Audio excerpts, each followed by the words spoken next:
GearNetwork.com. The following is a presentation of the Gear Radio Network. Hey, what's up? It's Sky from Sumo Psycho, and you're listening to the All Bets Are Off podcast with Robbie Vegas.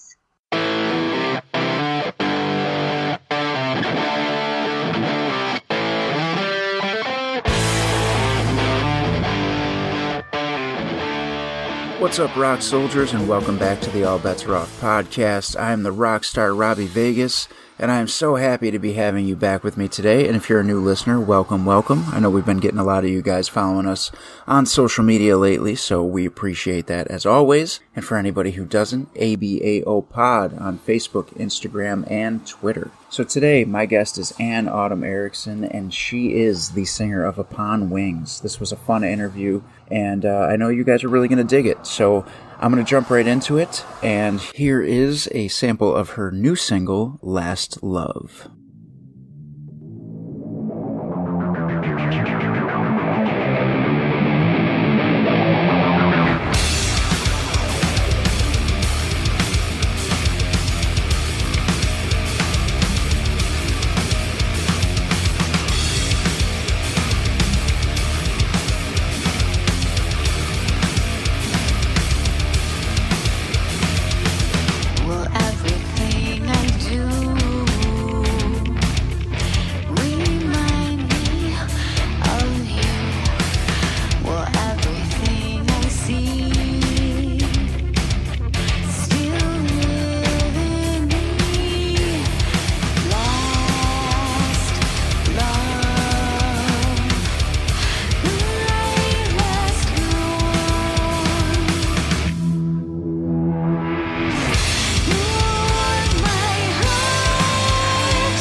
So, Ann, welcome to the All Bets Are Off podcast. Pleasure to have you here today. Well, thank you so much for having me. I'm a big fan of the show and stuff, so. Oh, that's so cool to hear. So tell me something.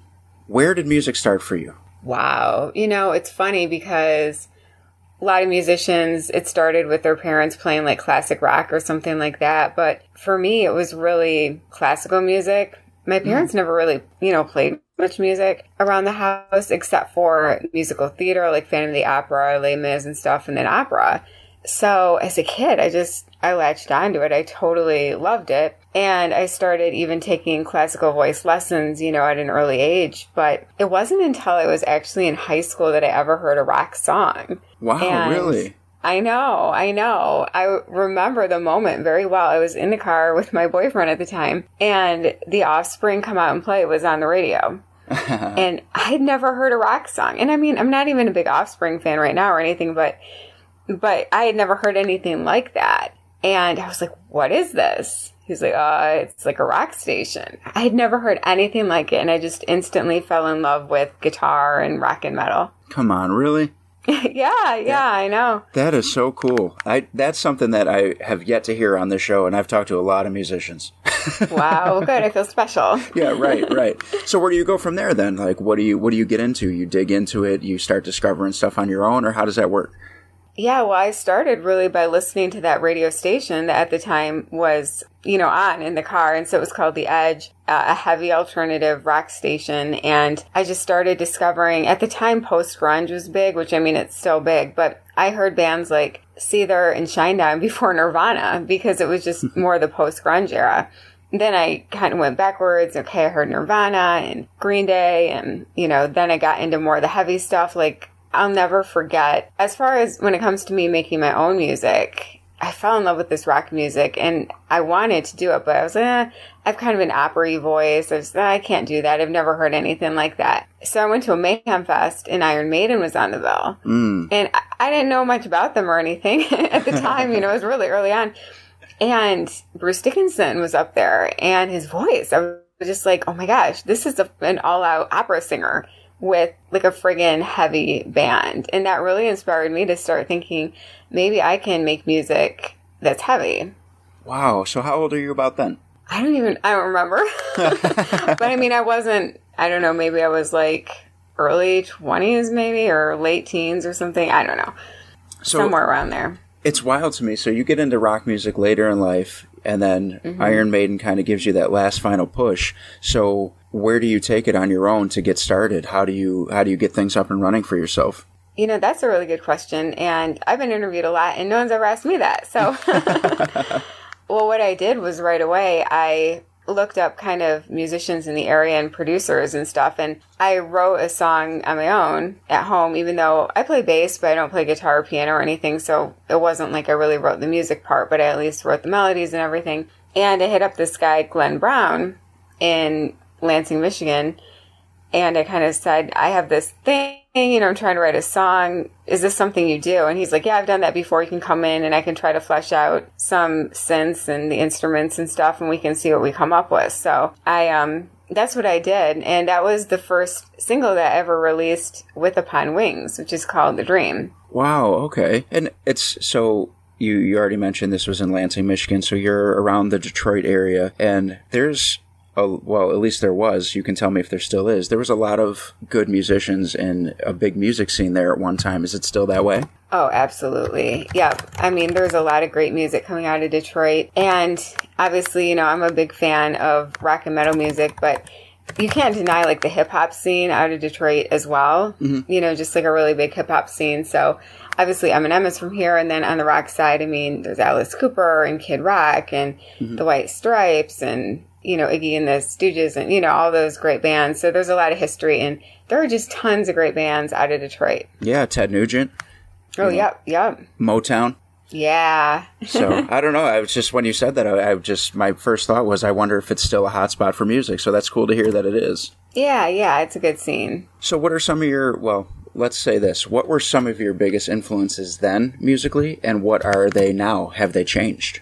Yeah, I mean, I think that they haven't changed, but they've gotten broader. Early on, I mentioned the Iron Maiden, and then a friend sent me, after I released some music, actually, a friend sent me Nightwish. And I was like, whoa, because we actually get a lot of comparisons to Nightwish, Upon Wings. Oh, okay. So when I heard that, I'm like, oh, wow. I mean, this is really, a female opera vocalist with a metal backing. So that was really inspirational. Like, as far as we're not nearly as epic sounding, as them, we have much more of a, compact, like, I don't know, maybe radio friendly, like songwriting, I guess you would say. But just like that style, that was very inspirational to see the other bands were doing it. And, frankly, like most of my inspirations have been kind of that like Tool, Maynard, stuff that doesn't even really sound like Upon Wings, which might be odd, but Seether was a big one. Shinedown was a big one. Judas Priest is a big one. So over time, I think that my influences didn't really change. They just expanded. Oh, and AFI, especially early on, was a really huge influence because of the gothic kind of texture of the band. And their Sing the Sorrow record is so gothic and really beautiful. So, wow, you do have inspirations all over the board. That's really cool, though. So thanks. We've said a few times that it's Upon Wings. So where did the name come from? Yeah, so I was trying to just think of something simple.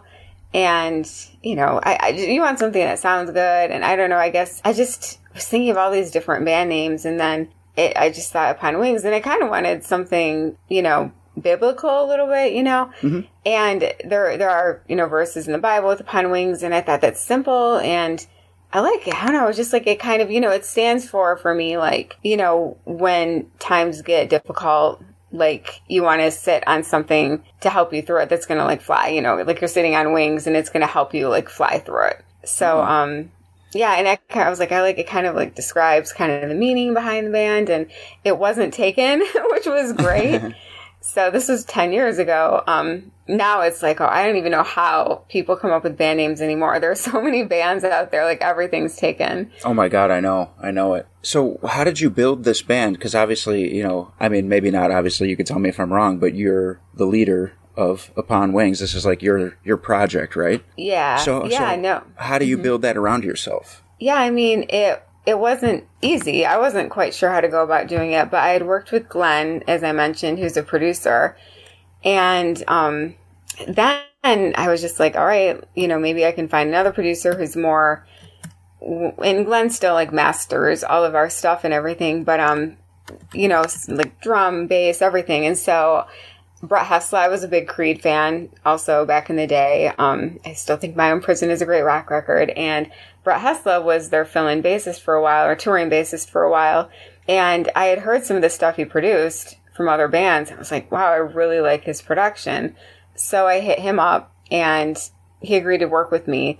And he performed, guitars and bass and everything on our single Afterlife, which was a pretty, big single for Upon Wings. And I think he did a great job. So that's kind of, that was how it evolved. And then I met Kevin Jardine through one of my friends, Rebecca, and he's in a band called Slaves on Dope, and he owns Uplift Productions in Canada. And he's great. He produces bands, and he's like just a sick guitarist. I mean, he's just like a crazy good guitarist. He can play anything. So he agreed to do guitars and stuff. And then I found different drummers. I've had really good drummers. Peter was one from Slaves on Dope. And then on our latest single, Pepe from King did drums. And it's just like so ridiculous how great he sounds on drums. So that's kind of how I got this together. And yeah, it's a band, but it's definitely kind of like a project that I've spearheaded. But, I feel like I definitely want it to be a band, because that's what I always got into. Like, I never really got into the whole solo artist thing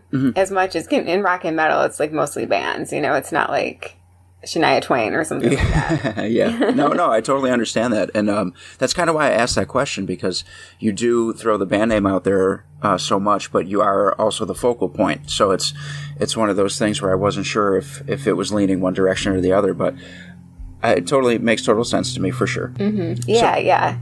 Now, when you're writing the songs, obviously they're your songs, are you still finding yourself easily inspired by your own life? Are you writing outside the box? Like, what's your writing style like? Yeah, I mean, I find myself really easily inspired by life, which is a good or bad thing. Yeah. Because it means you're going through stuff. Yeah, right.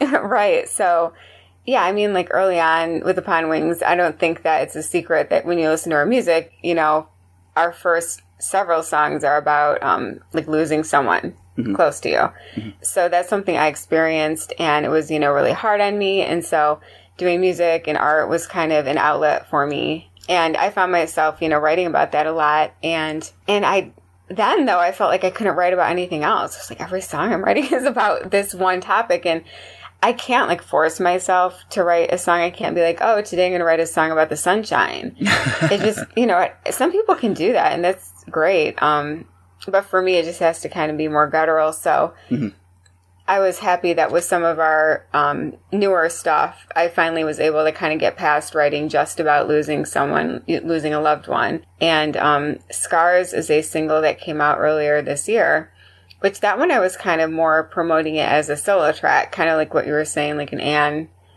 Erickson track, but because it has more of a hip hop kind of vibe. The music, at least, like not the singing, but like has a beat and everything like that. Yeah. But that song is more about people like being proud of your scars, and then realizing like not everyone is gonna like you, and just being happy about who you are. So that one, thank you. Yeah, moved away from losing a loved one. And then Last Love it's kind of, a relationship song, kind of a breakup song. But I like to think it's a little bit deeper than that, in that it's about that feeling like when you break up with someone, oftentimes you feel like, oh my gosh, like I'm never going to find anyone. That was my last love. Like that was my last chance for love. But in the end, like there's always another chance for love out there, and that sort of thing. But so it's kind of a relationship song. And Last Love, just to let the listeners know who might not know yet, is your newest single. And when did that drop? That dropped last Friday, so on August 5th. And yeah, so fresh out the gate. And, aside from Last Love, how many singles or how many EPs or albums or anything have you released up to date? We have one EP out that dropped about 9 years ago, which, again, this was like the very, very beginning of the band. And actually, the 10th anniversary of the band happened on August 10th, which was just a few days ago, which is really cool. And that was that first song that I wrote with Glenn Brown, The Dream. That's when I released it in 2012, like right when I started the band. Awesome. But so we got one EP out. I don't know how many singles. Like, I should know this, but we have some Christmas stuff out there. I feel like we probably have 8. Yeah, I like doing that stuff. I think we have 8 singles out. But then we also have an EP out on September 23rd. And it's kind of a collection of the recent songs that we've released. as well as a 10th anniversary edition of that first single, The Dream. So that's called the Last Love EP, and that's out on September 23rd. And Bandcamp, which I've never released anything on Bandcamp, so it's the first time that these songs are going to be available on that platform. Oh, that's excellent. Good for you. Thanks. So with Last Love being the newest release in that, are you, again, to go back to your writing style, where did the song come from? Were you actually going through that at that moment? Were you in like a time of reflection? What was going on?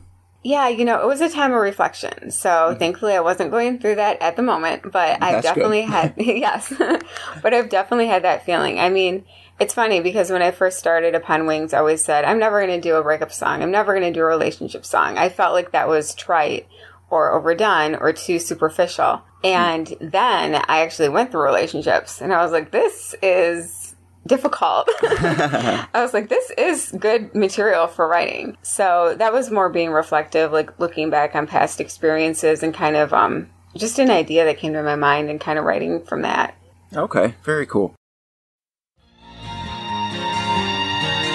Hey everybody, this is Lauren Marie Taylor, creator and host of the Not the Final Girl podcast.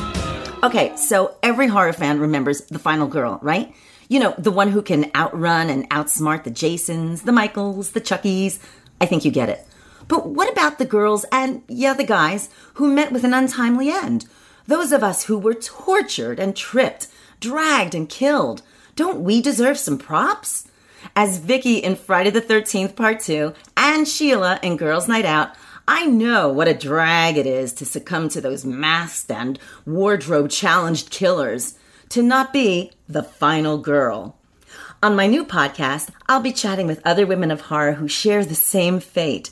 Special guests include those final girls as well as the writers and directors who created our characters, only to give us an early expiration date. And if they play nice, we'll let some of those crazed killers of horror tell their side of the story. So join me, Lauren Marie Taylor, on the Not the Final Girl podcast. Be sure to hit that subscribe button so you get the alerts when the episodes drop. Thanks for listening. Keep your doors locked and stay out of the woods.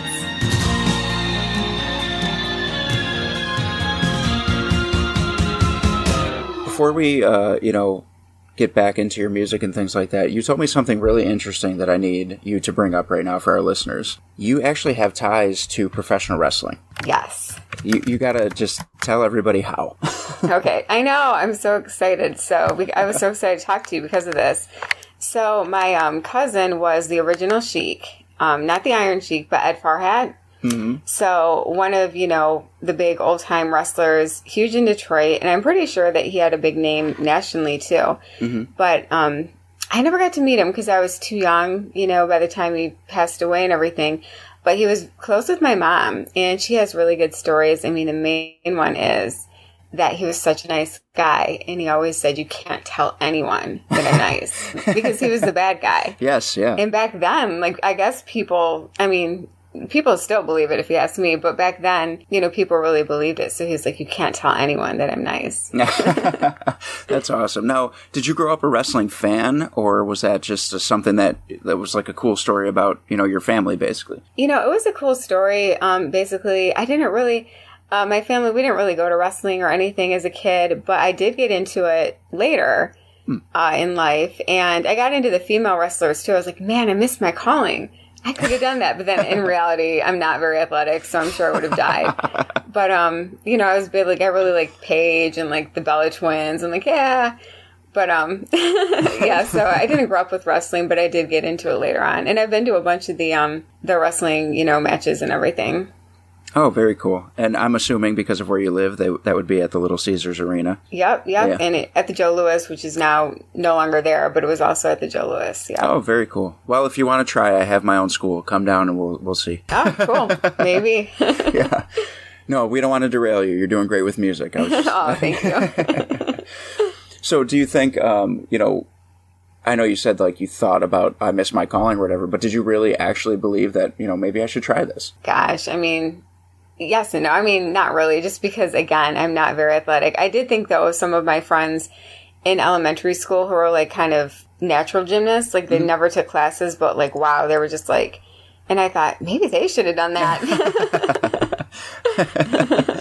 All right, let's curve it back to your music now. I just really wanted to get that in there somewhere. Yeah, thanks. Your EP drops in September, and we know that your newest single is going to be on it. Now, how many tracks are we talking? It's 4 tracks. So it's a small EP, but again, it's like the first time the music will be on Bandcamp. And people have been telling me for a while, like, get your music on Bandcamp. I don't know what took me so long. Well, you're going to have to check in with us and let us know how it went once you got your music on there. I will, definitely. Now, the other tracks that are on it besides Last Love are, we know there's the 10-year anniversary of your first single, right? Now, Are the other 2 brand new, or are they also previously released tracks? They're previously released, so it's like a compilation, you know, EP. Eternal Way is on there, which I released last year, and that was a really cool one because Ralph Scheepers from Primal Fear, they're like a German power metal band, he did guest vocals, and he's literally the best singer I've ever heard in my life. Oh, wow. Yeah, I mean, and I've heard a lot of great singers, but when I listened to the new Primal Fear record, I was just like, oh my gosh, I had never heard of the band. I mean, it's crazy. So I was so grateful that he was, you know, available to do a guest vocal on there. And then Max Gorchev, which I always say his last name wrong, but he's the guitarist with Falling in Reverse, which obviously is a killer band. He did a guitar solo in Eternal Way. Oh, very cool. Yeah, so that song is on there, and then Scars is on there too, which is the song that came out earlier this year. So it's kind of like, you know, people are doing singles more than albums now. Yes. Yeah, I mean, for a variety of reasons, but we kind of were releasing the album kind of in increments, if that makes sense. And so this is kind of like the, you know, the end product of that. Okay, yeah, no, that makes perfect sense. So I'm going to put you on the spot right now. You ready for this? Uh-oh. Yep. If you had to choose one of your songs to be the song that you really want somebody to check out, if they've never heard you before, and they say, just give me one song that's going to make me a fan of yours, could you choose one? Oh, wow. Well, first of all, it might depend on that person's musical taste. Because our songs are a bit different. It's not like they're all kind of in the same genre. But with that aside, and, you know, I'm really proud of Last Love.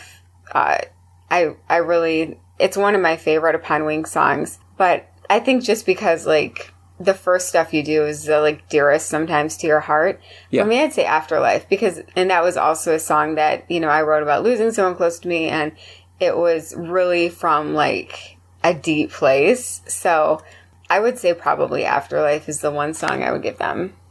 Okay, awesome. So I want everybody who's listening right now to go on all of their music apps and download that song, and I want to hear about it from everybody that's listening. Just going to throw that out there. Awesome. So what about shows? You got any upcoming gigs and things like that coming up? Not right now. I mean, Upon Wings hasn't really performed out yet just because, you know, it's like guitarist in Canada and then, you know, drummers all over. So, but I am going to put together some, and this is kind of different, but some acoustic shows, which most of our music is like plugged in.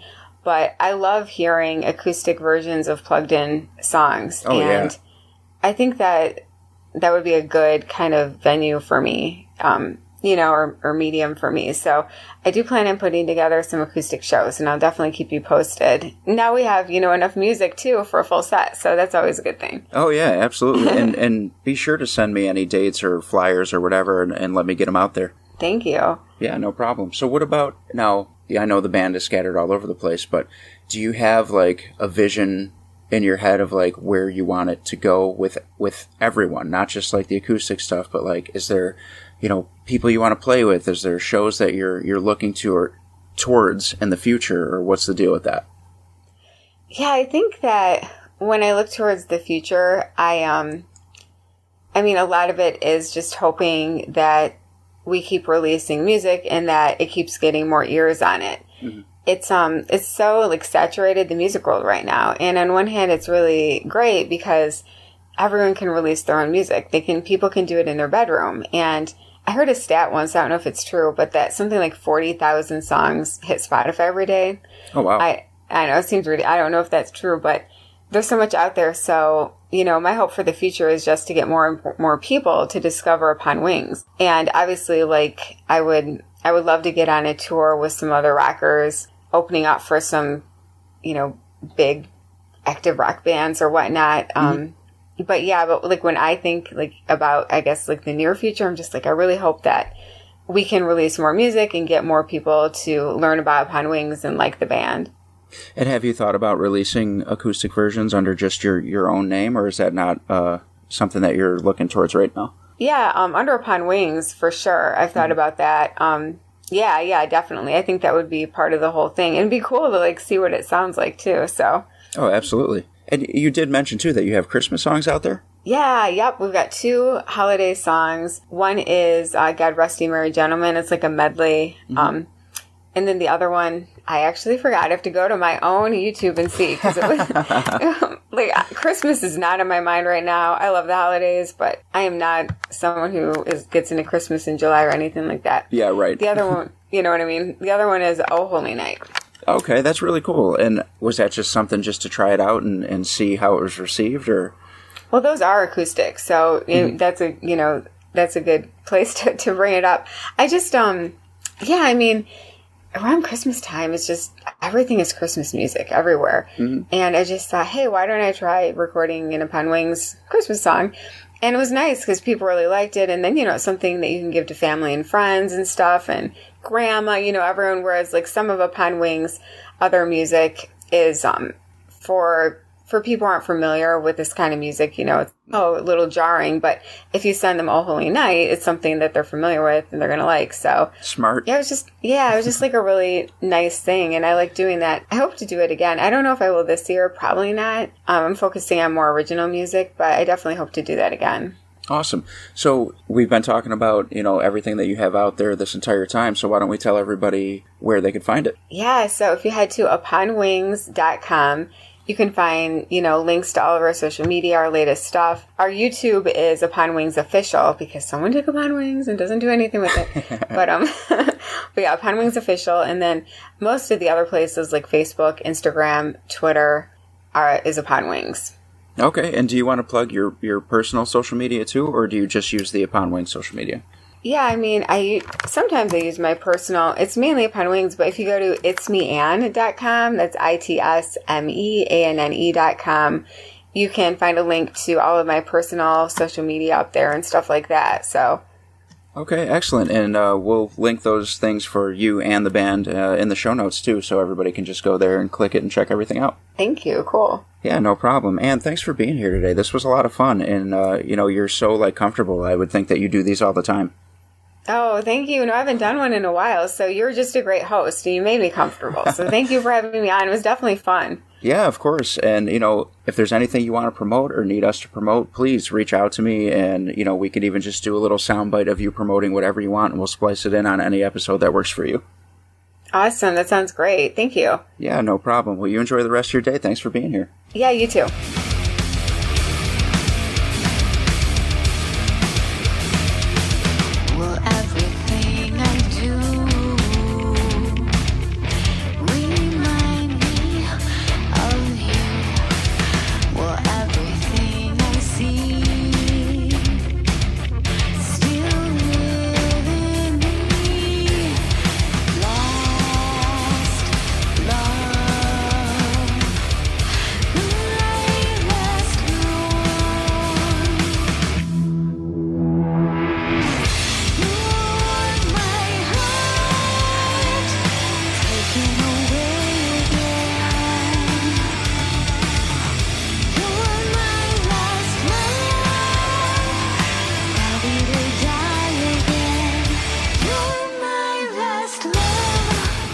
All right, rockers. Well, thank you for joining me once again. We've had so many great musicians on the show, and we just keep adding to it. So make sure you check out Upon Wings and check out Anne and follow her and Upon Wings on social media. Check their websites, download Last Love, see what else they got out there for you, and we will keep on bringing you these awesome interviews with these amazing musicians. So we will catch you guys next week on the All Bets Are Off podcast when we do a review of the stadium tour, Def Leppard, Poison, and Motley Crue.